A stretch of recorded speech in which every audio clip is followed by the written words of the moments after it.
El secreto del pozo. Allá en lo más profundo del bosque, donde se levantan grandes árboles que parecieran que rozaran el mismo sol y la luna, donde las ramas impiden que los rayos del sol se filtren, existe un lugar que todos conocen, pero que nadie se atreve a nombrar en voz alta: el pozo de las sombras. Se halla en un claro rodeado de rocas cubiertas de musgo, y aunque están completamente cubiertos por la copa de los árboles, nunca jamás una hoja o una rama seca caen dentro de él, incluso cuando el viento sopla con fuerza arrancando hojas secas. Estas giran alrededor del pozo danzantes, pero nunca llegan a tocarlo, ni se acercan al borde.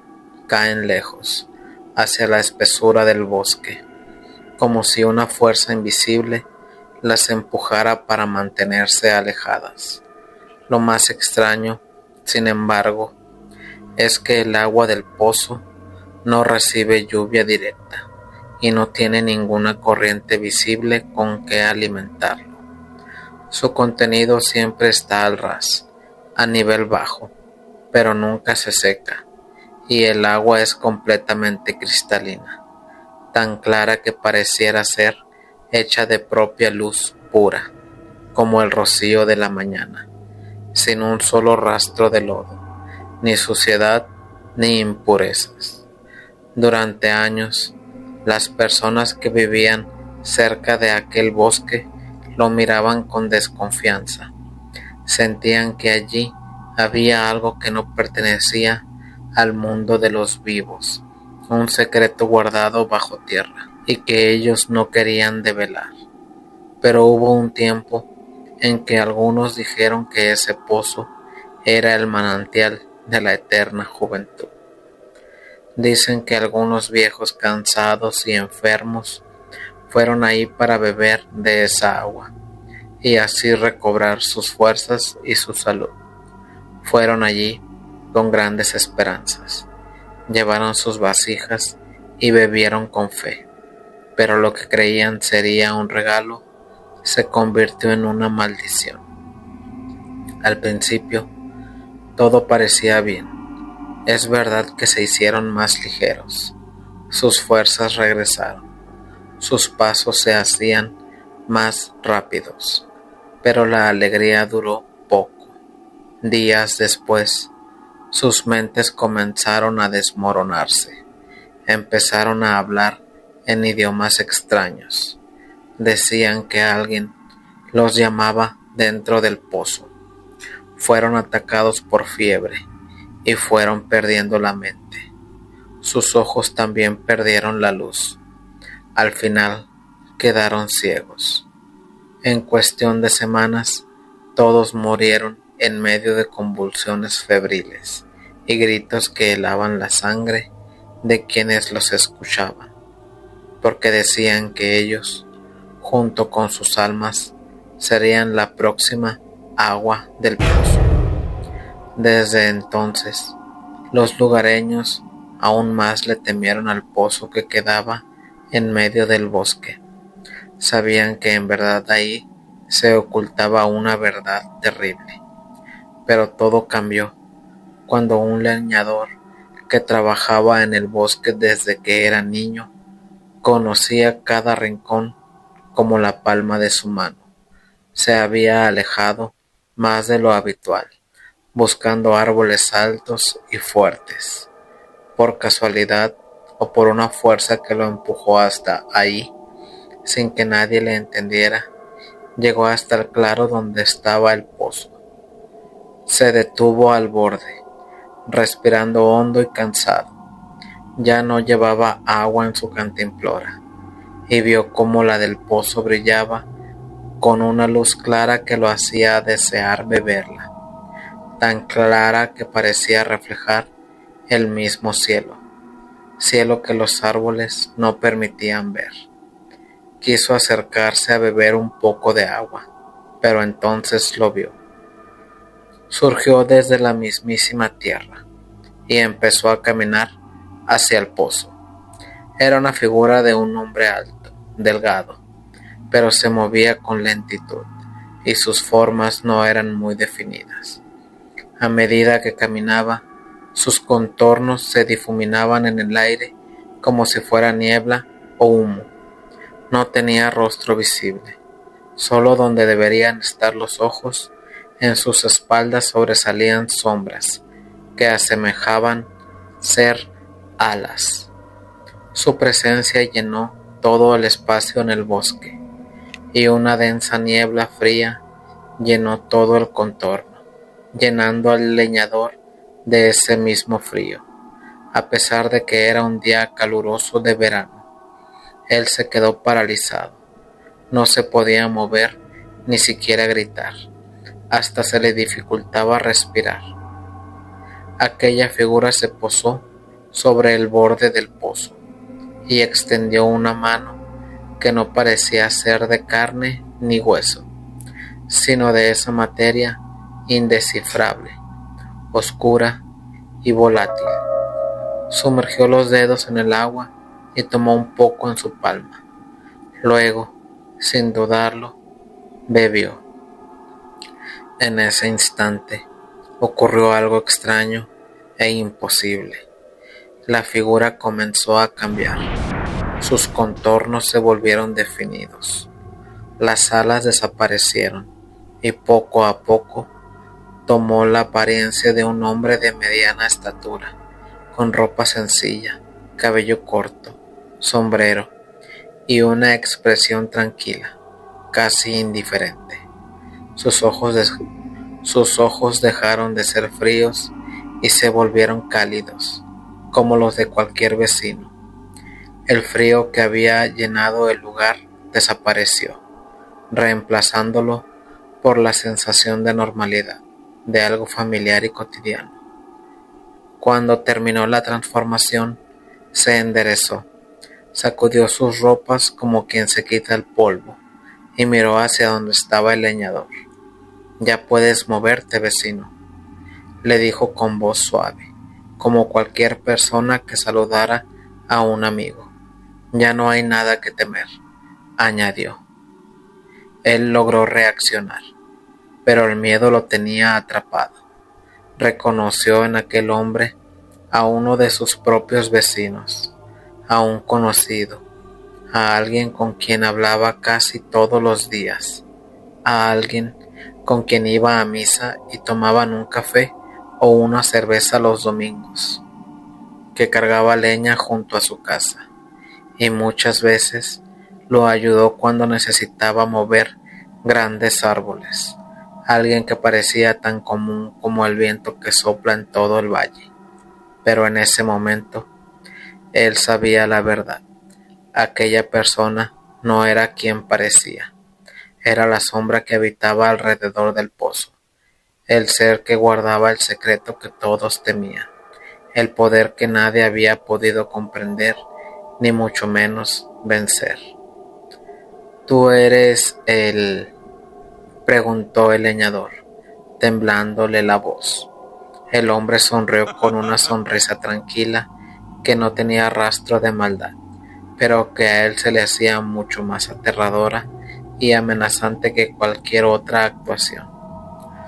«Soy quien debo ser», respondió. «El agua mantiene su pureza porque no es agua de este mundo. Guarda lo que yo necesito y lo que doy a cambio, lo que ella pide. Nadie puede entenderlo y nadie debe intentar descubrirlo. Quien lo intenta pierde lo que es y se convierte en algo que no puede soportar. Tú viste lo que pasó con los que bebieron sin saber, y lo que pasará si alguien intenta tomar lo que no le pertenece». El leñador sintió cómo sus piernas le temblaban y se doblaban. Sabía que aquel hombre o ser tenía un poder superior al de las fuerzas humanas, que no había arma ni astucia que pudiera vencerlo. Si decía algo, si revelaba lo que había visto, solo traería desgracia sobre todos. Así que se tragó sus palabras. Guardó el secreto en lo más profundo de su ser y asistió lentamente. Lo callaré, dijo sin atreverse a mirarlo de nuevo a los ojos. El hombre se giró y empezó a caminar por el sendero que llevaba al pueblo, moviéndose con la misma tranquilidad con que había conocido siempre. Cargaba unos atados de leña sobre su hombro. Vestía ropa raída de campesino, y cuando se encontró otros vecinos en el camino, los saludó con cordialidad. Habló de las cosechas, de la lluvia, del bosque, mientras el leñador seguía atrás de él escuchando todo a su paso, pero intentando no acercársele demasiado. El domingo lo vio de nuevo en misa, como escuchaba las palabras del sacerdote como si fuera un creyente más. Hacía lo mismo que todos, pero en el fondo el leñador sabía que aquel no era uno de ellos. Llevaba consigo el secreto del pozo, el poder de las sombras, el conocimiento de que nada era lo que parecía. El leñador empezó a creer que muchos más del pueblo eran como aquel, porque nunca lo había notado, pero eran más cordiales y amables que los demás. Aquellos que tenían esa actitud sabían la verdad del pozo y eran uno de estos seres. El pozo sigue allí, en medio del bosque, con sus hojas alejadas por el viento para no ensuciar su agua cristalina y pura. Sigue guardando el secreto, y cada vez que alguien lo mira desde lejos, piensa cuál será el secreto de aquel pozo y de su agua tan limpia. Cuando el leñador murió, sus hijos encontraron la carta donde contaba esta extraña historia. Ellos la divulgaron en el pueblo, pero pocos le prestaron atención. Al parecer, la mayoría sabían y eran parte del secreto del pozo. El burro que se tragó a un niño. Soy desertor del ejército. No estoy muy orgulloso de haberlo hecho, pero realmente se ven y escuchan cosas que no cualquiera está dispuesto a ver. Y yo, la verdad, no aguanté. Fui débil. Fue hace ya varios años. Yo estaba con el pelotón en la sierra de Chiapas. Ya nos habían advertido que no debíamos interactuar mucho con los locales. Ya saben que siempre hay soldados enamorando jovencitas, pero esa vez nos lo prohibieron rotundamente. Una tarde fuimos a comprar tortillas al pueblo y vi que un grupo de personas llevaban un niño amarrado y atrás de ellos un burro gris. El burro seguía a la gente, quienes solo llevaban al niño cargando. Yo sentí que el niño estaba drogado, pero mis compañeros dijeron, no te metas. En un segundo el niño despertó y pidió ayuda. No me pude quedar así y saqué el arma. Les quité al niño y estaba completamente ido. No reaccionaba, solo me susurró, me va a comer. Y ahí supuestamente apareció la mamá. Me dio las gracias y se lo llevó. Pero vi algo. El burro me vio con odio. Se puso frente a mí y sentí la necesidad de dispararle. Pero mis compañeros me sacaron de ahí. Al llegar al campamento, me pegaron una chinga por todo el desmadre que armé. La gente nos quería afuera y me dejaron de guardia toda la noche. Eso me salvó, porque algo se metió a mi tienda de campaña y se llevó a mi compañero. Salimos a buscarlo y yo me separé. Ahí fue cuando lo vi. El burro se estaba comiendo a mi compañero. Él me reconoció y se empezó a reír. Antes de que pudiera dispararle me dijo, mañana te tocará a ti. Vacié todo el cartucho, pero esa cosa se fue. Me fui inmediatamente. Intentaron detenerme, pero ellos no lo escucharon. Ellos no lo vieron. Ellos no supieron que ese animal me habló con la voz de aquel niño que quise salvar. pero creo que no sirvió de nada. Terror en el platanal. Nuestra casa quedaba en medio de hileras e hileras interminables de matas de plátano. Por eso el lugar lo llamábamos el platanal. Estas mismas plantas ensombrecían bastante el lugar, porque impedían que el sol entrara con toda su fuerza. Ahí vivíamos nuestros padres, mi hermano y yo. Del cultivo de plátanos es que vivíamos. Era nuestro sustento del día a día. Mi padre salía en el día a trabajar junto con mi hermano mayor y volvían en la tarde. En ocasiones, mi padre se iba para el pueblo a traer insumos que necesitábamos y mi hermano volvía a la casa. Cuando los dos estaban en sus labores de campo, nuestro único compañero era un perro negro, un pastor alemán de pelaje muy oscuro y ojos atentos, que protegía la casa de cualquier peligro. Era un verdadero guardián. Una noche de luna, cuando en el campo solo se escuchaba el ruido de los animales nocturnos, escuchamos el crujir de las hojas de plátano que han caído al suelo. El perro empezó a gruñir. No era su gruñido habitual. No era por un conejo o un zorrillo que quisiera atacar las gallinas. Su sonido era más profundo y cargado de rabia, y tal vez de miedo, que hizo que yo, que era la menor, me acurrucara al lado de la cama de mi madre. Debe ser algo en el platanal, dijo mi hermano mayor, levantándose a revisar. Pero cuando se acercó a la ventana, vio una figura parada en el umbral de la puerta. Era nuestro padre. Traía su ropa de trabajo que había llevado en la mañana, cuando salió a revisar los cultivos, y también en la tarde, cuando le había dicho a mi hermano que antes de volver iría al pueblo a traer unas semillas. ¿Qué pasa, papá? ¿Por qué no entras?, le gritó mi hermano. Yo, al escuchar que era mi padre, me puse de pie para ir a abrazarlo, ya que yo lo adoraba. Pero el perro, que hasta ese momento había estado en un rincón de la sala, se paró enfrente de la puerta con sus pelos erizados y gruñendo con tanta fuerza y mostrando sus colmillos que incluso a mi padre, que era su amo, lo hizo retroceder unos pasos. Mi hermano intentó calmarlo llamándolo por su nombre. Cálmate, hombre bicho, como le decíamos por cariño, que es mi padre y solo quiere entrar. Pero el perro no bajó la guardia. Por el contrario, se puso en posición de ataque. Mi madre intentó calmarlo para que mi padre pudiera entrar, pero el perro giró sobre sus patas y nos gruñó a nosotros mostrando los dientes como si fuéramos unos extraños.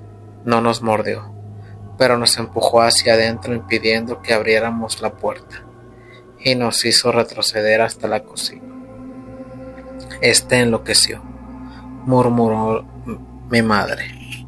No había manera de hacer que el perro dejara abrir ni esa puerta ni la trasera. Con el corazón pesado decidieron irse a dormir, aunque dejaron la puerta de la habitación de mis padres entreabierta, con la esperanza de que cuando el perro se calmara o se durmiera, el padre y dueño del perro pudiera entrar.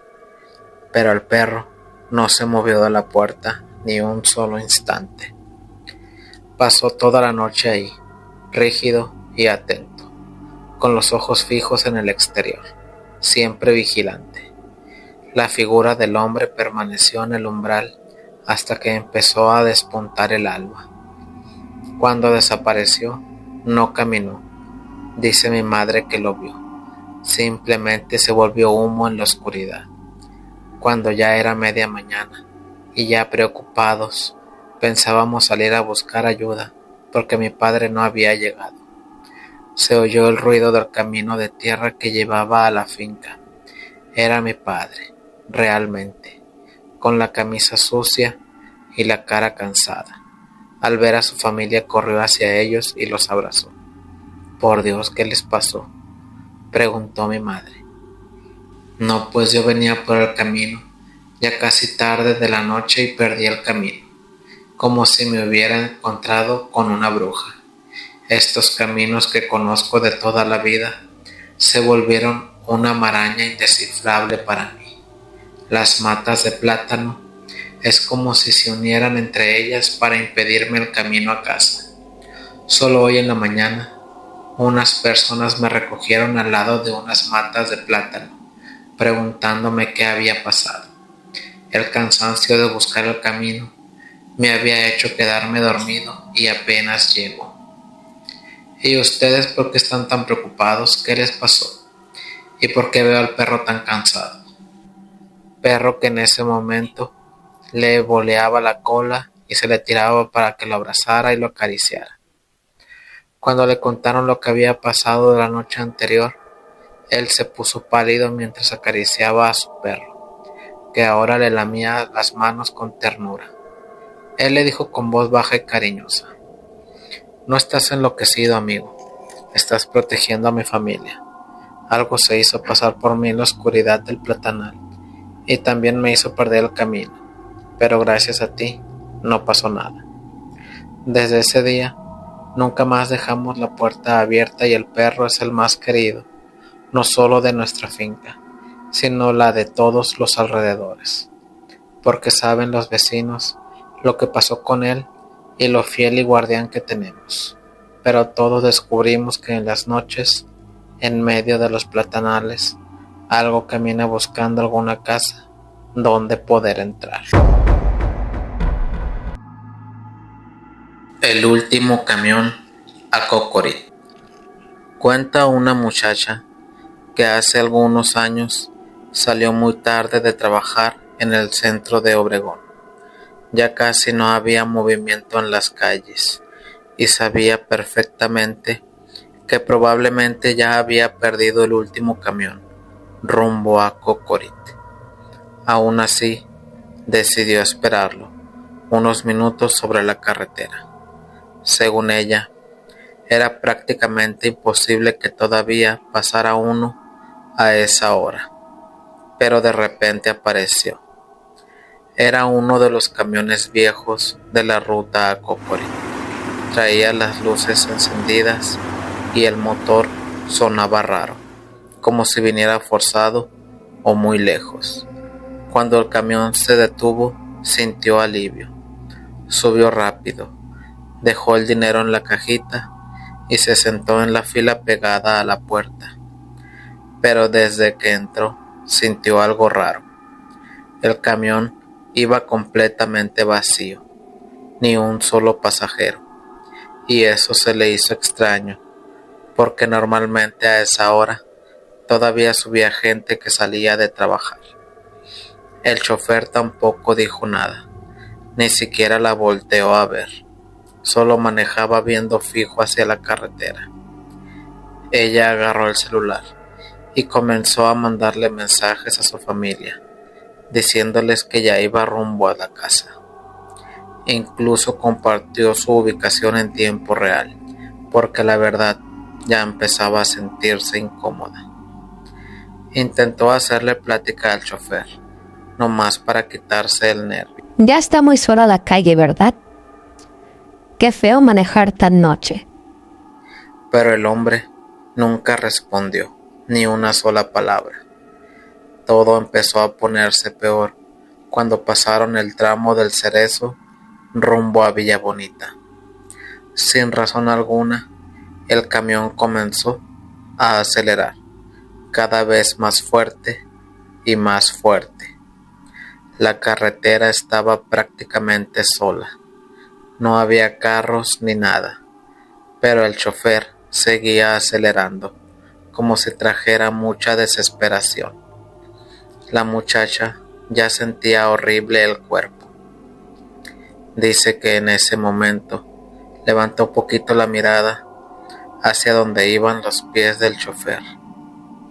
Y fue ahí cuando vio algo que jamás pudo olvidar. El chofer no tenía piernas. Del torso para abajo simplemente se desvanecía. No había pies, no había nada, pero el acelerador seguía moviéndose solo. Ella se quedó helada, no gritó, no dijo nada, nomás bajó la mirada y fingió seguir viendo el celular mientras rezaba por dentro. Cuando por fin entraron a Cocorit, decidió bajarse de inmediato, aunque todavía le faltaba camino para llegar a su casa.